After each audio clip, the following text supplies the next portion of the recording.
Lockdown ঘোষণা করেছে আওয়ামী লীগ। গত কয়েকদিন ধরে আগুন জ্বলছে, জনমনে একটা আতঙ্ক তৈরি হয়েছে এবং আজকে রাস্তাঘাটও ফাঁকা, একটা আতঙ্ক তৈরি হয়েছে। এই যে পরিস্থিতি, এটা সরকার সঠিকভাবে সামাল দিতে পারলো কিনা, যে আর পলিটিক্যাল পার্টি হিসেবে বিএনপি সেটাকে কিভাবে দেখে, এবং এই একটা প্রশ্ন করতাম। এই পরিস্থিতি চলতে থাকে তাহলে ভোটের যে সময়, ভোটের সময় জনগণের ভীতি যদি থাকে, তাহলে আপনাদের সবাই অংশগ্রহণ করছেন, সেখানে জনগণের অংশগ্রহণ কমবে কিনা?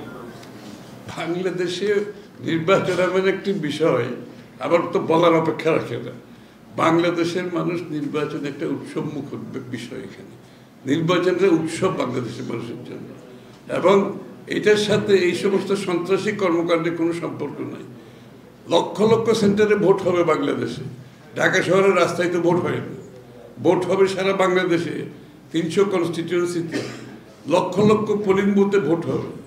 সুতরাং 2-4টা ঘটনা এখানে কি ঘটছে, এটার সাথে নির্বাচনী কার্যক্রমে বাধাগ্রস্ত হওয়ার কোনো সুযোগ নেই। নির্বাচনের দিনও তো ভাই ঘটনা ঘটে বাংলাদেশে, তাই না? ঘটনা ঘটে না নির্বাচনের দিকে? এখন যদি 20টা সেন্টারে যদি ঘটনা ঘটে কয়েক লক্ষ সেন্টারের মধ্যে, তার জন্য এটাকে আমাকে ধরে নিতে হবে যে আমার নির্বাচনী কার্যক্রমে বাধাগ্রস্ত হচ্ছে? এটা তো সবসময় ছিল, এমনকি নির্বাচনের দিনেও কিছু হয়। এই সমস্ত ভায়োলেন্স তো হতেই পারে।